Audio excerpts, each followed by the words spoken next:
Hi guys, welcome to my office, and in this video I am going to share some fundamentals on models and prototypes, and probably at the end of the session I will give a quick demonstration on how you can create your own prototype for your project. Okay, so stay tuned.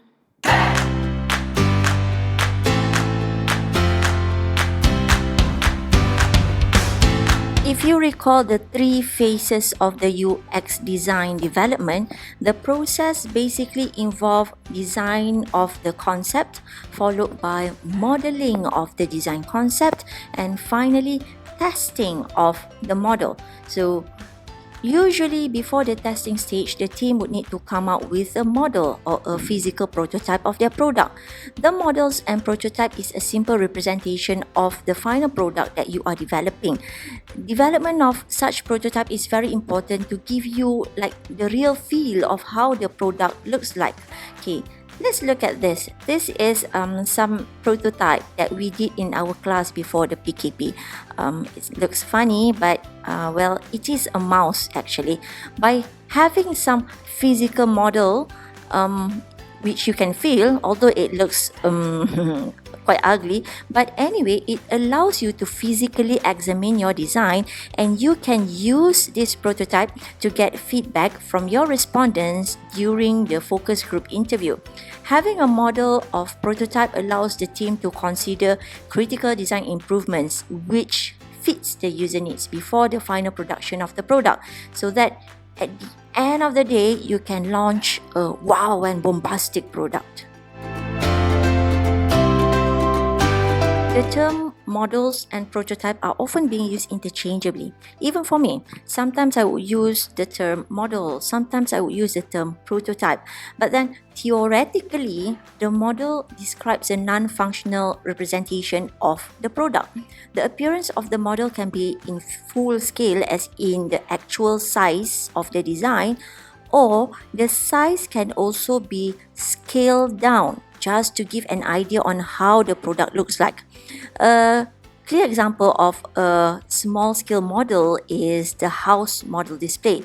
Usually you would find this at the walkway of shopping malls or house gallery. Of course, you can't build the actual scale of the house and bring it to the mall to promote the house design to the public, do you? That would be insane. So that is why the small scale model is often used for that purpose. Okay, the prototype, on the other hand, is a functional item. It allows the respondents to get almost the real feel of the final product. It gives some navigation, it has some navigation feature. The user can control the product just like the final product. So it is more expensive to be produced compared to the model. So you can see prototypes especially in tech-based exhibitions. Basically, in order to showcase the technology to the public, so companies or organizations have to create a functional prototype. There are two types of models, soft models and hard model. The soft model bukan maksudnya model tu lembut macam jelly, but then the soft model, it only showcase the physical profile of the product without any obvious user interface feature, as we discussed in the previous chapter. Soft models are usually being developed to test the ergonomics part of the product, as in the fitting, the size, fitting in the casing or the packaging aspect. Another model is the hard model. So think of this scenario. I believe most of you already own a mobile phone, and if you notice, if you go at the mobile phone shop, they would place some display items to showcase the phone model. Some of it are functioning model so that you can play around with your navigations and so on, but some of it, although it looks like a real phone, but it's not functioning. It just wanted to show you the profile or the feature of that phone. It feels lighter, it have very plastic-like feeling with some cheap sticker to illustrate the phone interface. Macam mainan, but it looks almost like the real phone. So that is what we call the hard model. It looks like the real one, but it's not functioning. The difference between the soft model and the hard model is basically the user interface feature. Usually the hard model have better illustration on the affordance design features, such as the button or the switch or the knob. Models and prototypes can be developed via many mediums. You can use a clay model for your product like this. This is an example of a cheap modeling clay. Okay, dah macam makeup tutorial pula kan. Budak-budak suka main ni, mak budak tak suka. Okay, it's so sticky and yucky most of the time. But then it gives quite a good flexibility for profile shaping. Okay, there is another type of clay artisans usually use. In room temperature, that clay behave like a normal plasticine like this. But if you heat it at a certain temperature, the material properties will change and it will become as hard as a brick.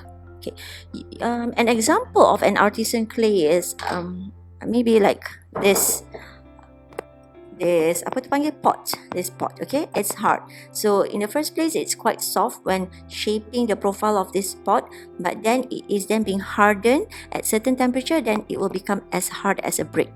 Okay. Terbalik dah saya punya bilik. Okay, you can also use plaster of Paris for your modeling. The plaster of Paris is a powder-based material whereby you can mix it with water to soften it, and at certain time it will harden. So normally for those who have had braces, besi dekat gigi kan, the dentist would need to get a 3D model of your teeth. So they would use plaster of Paris for the casting of the mold to get the shape of your teeth. Okay. You can also create more rigid prototype using balsa wood. The wood are being stacked on top of one another, and then it is being machined so that it can be shaped to follow the profile of the design. Another easier way is you can simply go to the hardware shop, get some PVC pipe, the L joints, whatever. So people have developed many creative and interesting structure just by using the PVC pipe. Okay, prototype can also be developed using polystyrene foam. You know, you always find that in packagings, you warna putih tu, sometimes you call it PS foam. It is quite soft and it can be shaped using common tools such as the blade or the knife. It is not as yucky as the modeling clay, it's very dry, and it is a very good impact absorbent material. So that is why you always find it in packaging of heavy stuff. Okay. Another material industrial designers usually use is the high density foam. It looks like the polystyrene foam, but it have higher density. So nama pun high density, it have to be processed with special equipments such as the milling machine or the drilling machine. Its finishing is very interesting and refined, and it is mostly used as a soft model display. Okay. If you notice in my previous video, you can see a 3D printer at my book rack. Okay, that is a type of a rapid prototype machine used to quickly develop low fidelity product using the plastic filaments. So recently, the technology of 3D printing has evolved, and they can even print large scale products such as a car or a house using 3D print. Prototypes can be measured across two pairs of attributes. The first pair is physical versus analytical. So this attribute defines the physicality of the product, as in dia punya form lah, bentuk dia tu. So physical prototype is a tangible product. Tangible means that it can be touched. Bukan touch di hati tu, bukan not that kind of touchy feeling, but touched as in it have a physical feel like this soft model prototype. So it is very good for communication purpose. It may not be functional, but physically it can be touched. Okay. The second part of prototype is the analytical prototype. Analytical means some kind of analysis are involved, usually mathematical models of the product. Finite element models are some examples of analytical model. It does not necessarily represent the actual behavior of the model, but it gives a good idea on the model behavior depending on the environment or the loading condition.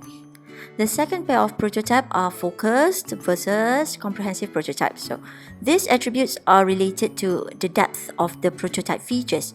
In focus prototype, as the name goes, it only focuses on certain or specific attributes. For example, on the computer keyboard, it may only focus on the profile of the keyboard button only.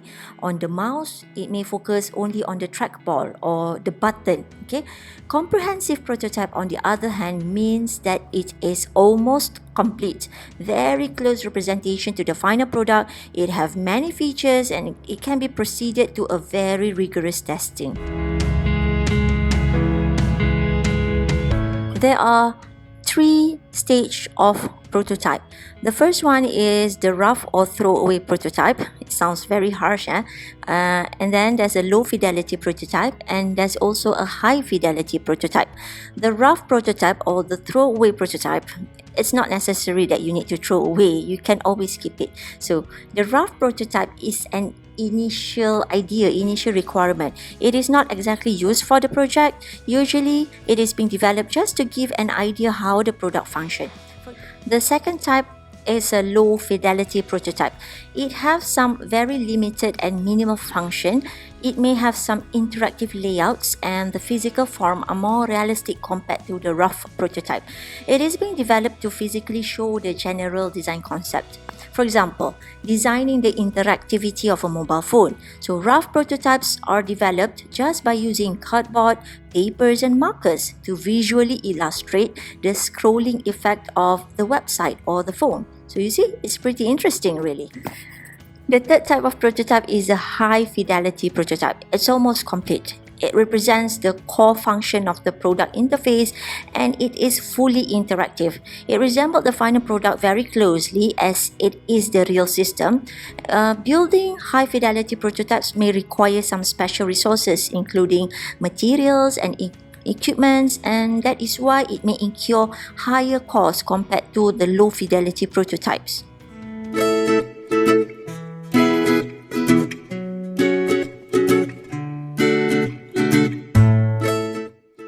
We are going to use 2 basic material, which is a modeling clay and the aluminium foil.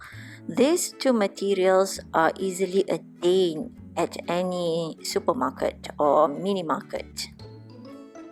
We are going to use the aluminium foil as the filling of our prototype, like this sample. So sometimes the cost of modern clay is a bit too high and it's not economical to produce a whole prototype by using the modeling clay. So that is why we are going to use the aluminium foil as the basic shape of our prototype, and the outer layer will be covered by the modeling clay. It's quite simple really. You just take out the roll of the aluminium foil and start folding it and shaping it according to your desired shape.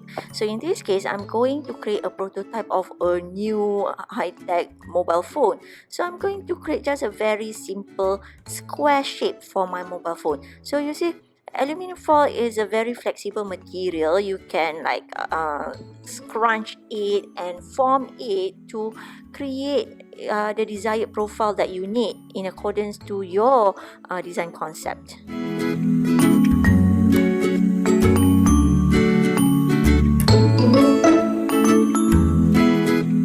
So these are the filling that we are going to use for our mobile phone.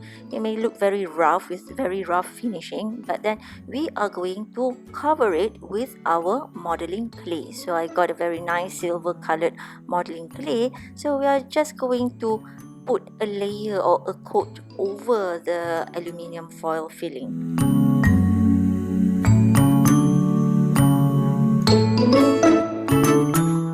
Take a very small amount, like a pinch of the modeling clay, and stick it on top of your aluminium foil filling. Okay, you try to do it little by little and push the excess material away slowly and softly so that you can get an even surface. So it may need some practice for you to finally be able to refine the surface of your modeling clay.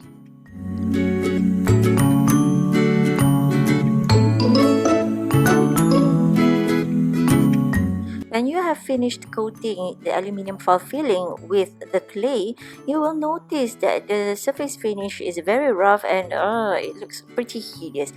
But then you just need some patience and smoothen the surface of the clay by using your fingers, and you have to do that action repetitively, so at the end of the day you will get a nice and refined surface finish. As you can see here, the finishing of my clay model seems much more smoother compared to the first coating I did just now. So the next step is you can consider using existing material or existing shapes to create a kind of profile on your clay model. So remember, your clay model is very soft, so you can just shape it using existing models such as these Lego pieces. So I wanted to use the rounded rounded shapes of this Lego to illustrate the buttons of my handphone. Okay, so you see, that's my rounded buttons over here.